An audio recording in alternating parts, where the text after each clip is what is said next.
Yaxshimisiz? Yaxshi. Rahmat, efendim. Yaxshi turibsiz. Qabul qilayotganingiz ko'chma xayrli ishlar haqsiz telefoni.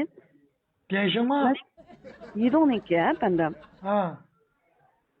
Men şirketimiz yuqori darajali abotlarga hozirgi tavsiyan kasblarimiz hech qaysi o'zgarmay turibchi. Ha. Anlayt e'tiborli faoliyat deb keldik. Endi buningda hozir tavsiyaningiz kasblaringizda hech qanday o'zgarish bo'lmaydi ekan. Ha. Oyligingizga faqat bir yuan to'lash orqali sizga shirkatdan 30 davlatcha ishlatilgan universal tur, 90 Şinjancha ishlatilgan universal tur, 200 minut davlatcha so'zishma soni qo'shib berdi ekanmiz. Ha. Buningda tavsiyan kasblaringiz hech qaysi o'zgarmaydi ekan.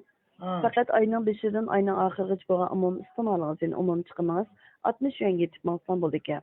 Ha. Qo'shib bersa minut soni yaqin miqdorni ishlating bilanda. Mana xot nafasingizga ayna qilay. Men tushuntamamsiz. Xotun apiramsizlar, xotun apasizlar mana ayna sizlar deganda Tekshiruv efendim xotin apirdiga emasmi? Ana bo'lsa bo'ldi, men ayna shu bitan tozan turiyordi. Elim ishlabdi 200 ga 300 ga tutib bordi. Siz hozircha oylik iste'molingiz 60 ko'ra yiqilish bo'pti. Tamam, arz qilmas, sizlardan bo'lsa butun pul to'lab rozacho. Qanday degan gap bu? Qo'limda vaqtingiz topdiq.